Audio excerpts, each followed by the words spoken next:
Hello everybody, Adrian Plass here. Yes, and Bridget. Hello. And today is number 226 in Sounding the Shadows. That's right. Yeah. And we're in October. And we know we're in October, don't we? I mean, our house, probably everybody else's, is every bit of drive, every bit of outside is covered in leaves. It's rained a lot. And of course, we're so aware that our situation is very, very different from being in Florida, aren't we? Yeah. I mean, we actually, I anyway, lay awake this morning listening to the rain and just being grateful in our little small world that we'd had the flat roof repaired. Yes. That's nothing compared with what's happening in America, but No. yeah. But we did have a very grateful email, grateful that the storm was not quite as terrible as it was going to thought to be in Tampa, and that this particular person has survived it okay, and so have his cats. Yeah. So that was good news. And I gather from a lot of people that although it was terrible, it wasn't quite as terrible. I suppose when you're expecting the very worst. Well, there were some deaths and a lot of damage, but no, overall. There was a very sad little email before it happened. Our friend in America and Florida writing to ask if we could think about him and pray for him because he didn't know what would happen in the middle of this awful storm. One of the things he said was his car started, and I can imagine how amazing that was to just feel that everything was kind of going to be okay because of that. Interesting, really. This whole surviving thing seems to have been a bit of a theme this week, doesn't it? You know, there was somebody very much in the news this week who has just died, wasn't there? Yeah, she was 100 years old. And I hope I'm pronouncing her name right. It's Lily, I think it's Abert, died. So, yeah. And she is a Holocaust survivor. And she became famous originally, I gather, because she was searching for the family of a soldier who saved her. Okay. And she was taken to Auschwitz-Birkenau in 1944 with her family when she was 20. So what was it that really struck you because there was a recording, wasn't there? I mean, one of the things that she became famous for was determination to tell her story. And, you know, we've talked so much, haven't we, about hope. And somebody who was a survivor was not telling a story of bitterness, but telling her story. And what was it that she said that so struck you in an interview? She set a mark that is almost most people, you know, most of us would find impossible to reach. She said in the recording, the centre of her philosophy, I don't think she used that word, but the centre of her thinking was... Centre of her? Yeah, the centre of her, that things would never change much until we establish that we will never regard anyone else as being more or less important than ourselves, or for herself. And her great grandson, who has worked with her a lot, said that she never, as far as he knew, nursed any negative feelings against anyone, despite all these awful experiences in the war. And I don't know much about that in detail, but obviously everyone who was there and in those camps had some terrible, terrible stories. Of course. To tell. Of course. I think two things that hit me. One was I remembered, do you remember when we were researching Edith Cavell, the sort of heroine of Norwich, who, before she was shot, because she'd been involved with hiding prisoners, hiding British soldiers and trying to help them to escape. She was based in Belgium in a hospital there. And she too, just before she was shot, said something very similar, that she didn't bear any bitterness towards anyone. But these people, surely they're unusual, Adrian. I mean, the slight problem with it all is you think, well, does that make all the people who have not been able to do that, who have survived trauma but have not been able to do that kind of lesser in some way. Well, actually, just today, someone speaking to me said that he thought he would never forgive his father. Right.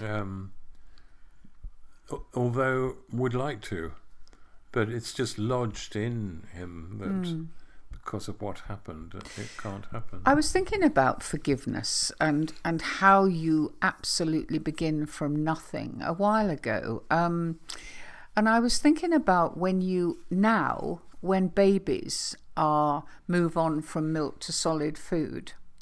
I don't know if you remember it, Adrian, but I remember with ours, this extraordinary expression of disgust that can come over a baby's face as they sample something that they've never tasted before. I mean, and the chances are that they will spit it out. But the modern way of helping children make that transition, and it's a big transition, is to allow them to have food in their mouth and just let it roll around their tongue. So they don't necessarily have to eat it, but they experience what it's like. And I was thinking how similar that is to the very beginning of a journey of forgiveness, where you have to allow a bitter taste, an unusual taste, and eventually not spit it out. The idea being with the feeding thing that eventually that new food, that alien thing becomes something that you don't just tolerate, but it becomes part of you, if you like. And that's a very individual journey for people, isn't it? What do you mean when you talk about forgiveness, Tiz, you mean?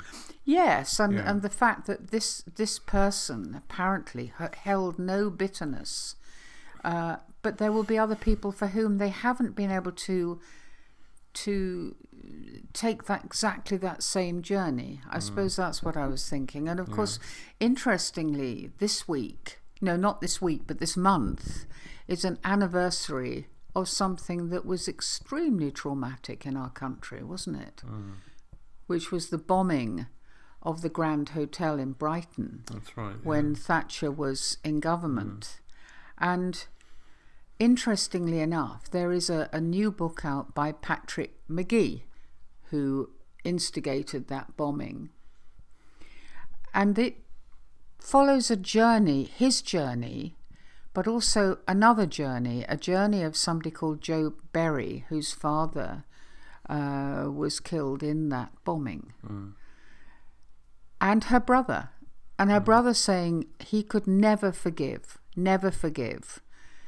Patrick Magee or the IRA, because it was the IRA, but that she was on her own journey. And I thought that was really interesting. Do we allow people to be on their own journey towards a life after trauma, if you like? Well, I don't know if you have any choice about that. I mean, they just do go on their own journey. And I don't think, I mean, I'm a little handicapped by the fact that I don't know enough about this particular instance. I did hear both of them speaking on the program on the television, and I found it very interesting that for her there is something valuable in continuing to have contact. I think with she's Patrick met Magee. up with him about 100 many times, yeah. And Whereas I know that deep down she would love him to say he got it wrong. And he can't, in all honesty, he can grieve it. He can be aware of the effect of what happened. But at the time, he thought it was right. Yeah. And separating those two things is a massive challenge for him. There are so many cliches that float around about this, aren't there? I mean, one of them, and it's a cliche because it's true, probably, which is what I suppose cliches are, is that forgiveness is for the forgiver to have a therapeutic effect on you, the person who needs to forgive. And the psychologist would say peace. that, but it was something that Jesus understood. All of his advice was always a double thing, wasn't it? That if you forgive somebody, if you manage to forgive somebody, that actually you receive this extraordinary peace that is beyond understanding, that you find yourself free from something that's held you and ruined your life, really. There was always that understanding, wasn't there, that it was a two-way thing. Well, there was, but it was something far more radical than that, wasn't it? I mean, I think we've mentioned before that what is called the Lord's Prayer, the one Jesus taught, Our Father who art in heaven, forgive us our trespasses as we forgive others. That is a hard call. I mean, what it appears to be saying in that prayer is, this is asking God, which makes it bizarre almost when you look at it as it stands, is saying, God, will you please forgive me to the extent that I forgive others? Now, there are many people who, hearing that, would say that simply isn't fair. You know, I cannot, because of what happened to me and because of how much it hurt me, I can't even begin to think how I would I would do that. And I don't see why I should be measured. But in a way, that's way. what I'm saying. That even within that prayer, there's what you can say as a command, but it is also an understanding that it is the only way through that journey of moving from self-righteous anger and you feeling mean righteous that anger. Righteous anger, yeah, that's what I meant, sorry. Yeah. And feeling you have every right, and allowing that taste of what Jesus is asking of you, a very bitter, difficult, alien taste. Why should you have it in your mouth? As a baby, why should I have this strange thing put into me? I shall spit it out. To the asking of us to go on that journey. It's an impossible prayer, really, in many ways. But unless you understand, I mean, I'm not a theologian, but unless you understand one of the absolutely central aspects of the Christian faith, which is, Jesus was a Christian, probably. I don't know, was he a Methodist or was he a Baptist? No, I don't think he was. I think he was before them. What that thing was saying was, here is something that you get no choice over, right? That's what it sounds like. It's what it says. And it says to you, not only do you forgive someone, but you ask. Usually in prayer, you ask for something that's good for you, or that you want. You ask to only be forgiven to the extent that you forgive others. Now, I think I would say, just from my experience of being hurt, that would be an impossible place for me to begin. But if one can understand, I think, where this is coming from, and I'd love to hear what other people think about this, is that you are never able to be what you need to be. It's certainly in the Christian world. You are never going to be able to say, you're never going to achieve Christianity to the extent you say, now I forgive everybody, now I love everybody, now I give, now I don't, I really follow. I mean, we've met some phenomenal people, very modest, lovely people who something shines through them, haven't we? But even they would probably not be able to say, they've probably still got little patches in them that they haven't been able to little hard, miserable bits that they haven't been able to soften and move through. But it is a process. I didn't actually say what this central issue was, but I just finished that thought that you say, I say, I can't do that. The dialogue, as I see it, is I say that to God. I can't do that. I don't want to do that. But if you say I must do it, then I want to sign up for being someone who wants to be like that. Yes. Yeah. Then your inadequacy in that area, or your inability to change who you are, qualifies for a top-up. In terms of how you are regarded by God, you are regarded as someone who has started on the journey to becoming the person that ideally you'd end up being. Yes, I think Now, it's very hard to get your head round that, but I think until you've understood that, it's very difficult to understand what those words mean in that prayer. Well, I don't know what other people would think about that. I know that you will have particularly tuned in to what Lily Ebert, did you say her name was? What she said about people. Nobody is less important. Nobody is more important. You have to understand there is nobody more or less important than you. Yeah. And I know that for you, that has been central, really. But that's not easy, is it either? It's not even in terms of the world and in terms of the way I look at people. I know, because I look at how I look at people, that I don't believe that in my heart. And every now and then, and we were talking about this last week, every now and then I catch myself dismissing somebody for the worst reasons. Yes. That I don't even want to talk about, because the word surely always crops up in these things where you say, but surely, just look at that person. That would be an awful waste of forgiveness and thinking about them being as important as me if I spend my time thinking about them. But that isn't what is asked of us. What is required is that we assent to the need to understand that is where you're aiming for.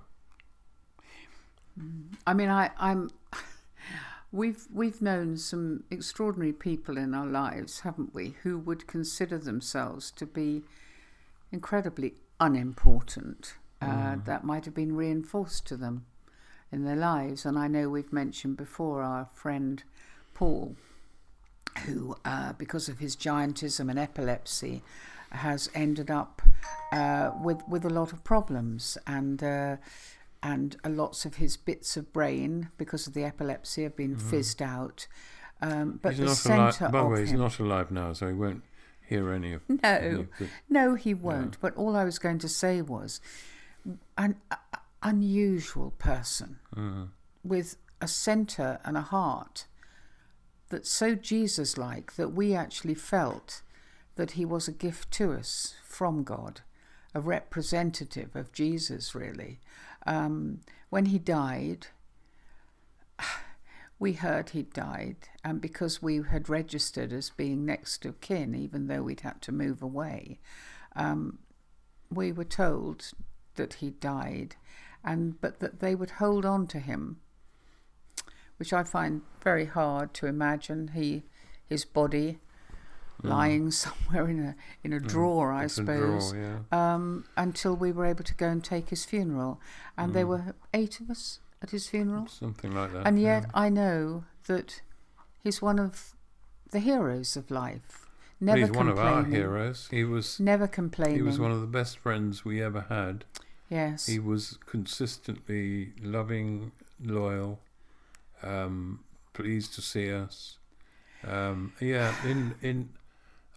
more than that, wherever even, he came from, he was a great gift. Yes, and he would only earn about £3 a week in this little. It wasn't earning money; it was a little bit of pocket money he got at the end of a week of working in a sort of centre, and he always wanted to put money in towards one of the charities that he knew we were involved in. But then, it was fine, because he didn't have to wrestle with some of those things you've just talked about who is important, who isn't important. He just was him, wasn't he? Yes, he was an extraordinarily pure person. I don't think I've known anyone like him, really. It was wonderful. You remember Lily, our friend Lily? Well, Lily, we met when she was really quite old. I hate saying quite old now because of us getting quite old, but she was older than us, I think. Well, you're very old. I'm quite old. Yes, all right. And but she 2 had. years difference. I think what struck us so much, she had done so many extraordinary things in her life, and she'd worked as a nurse in a leper hospital, hadn't she? In Africa. In yeah. Africa. Yeah. But here she was, an elderly lady with quite a lot of views on things. But I remember most when she ended up in hospital, and her heart was giving out, so she was losing a lot of water from her legs, and she was treated like an old person of no importance, really, she was. in the ward, lumped in a chair, having to wait to go to the toilet, very poorly treated, really. And I remember thinking, what you don't know is this is one of the heroes, one of the amazing people, who again thought very little of herself, but I know had had to work through all sorts of things to get to that point. Mother Teresa, who had desperate depression, and never really experienced the presence of God, she said, and yet slipped away, didn't she, at the end of her life, like a little tiny package. Do you remember? Yeah. She died on the same day as Princess Diana. Huge worldwide mourning for one. I just think I sliding remember away. Someone once saying, yes, but did she ever actually make a commitment as a Christian? And, Yes, well. I think I replied, well, how many people have you picked up off the streets? And Yes, but I mean, she talked, didn't she, about her journey through coping with the fact that she knew she was loved, but she never felt it. Right. So a lot of different journeys that people have to go through. Maybe tonight it's a good time, or tomorrow morning, or whenever, to just think, is there anybody you have known who has gone through the journey and come through the other side from righteous anger to something so special, and doesn't think so very much of themselves? And also, I mean, this is a mountain that is almost impossible to climb if you've been very badly hurt. And it's so easy to say what we should do and what we shouldn't do. I was just thinking about Jesus coming down from the mountain, where the Transfiguration, we won't go into that now. And there was a man with a son who was very ill, and the disciples had failed and probably were very embarrassed. And the man says to Jesus, I do believe, help my unbelief. Yeah. And all I would say is the absolute bottom of the requirement is to be honest, not to pretend, not to strain as though you're going to the toilet to be something, because that's what happens. But to say, I am here with this. I would like to move further away from this if I can, but I can't.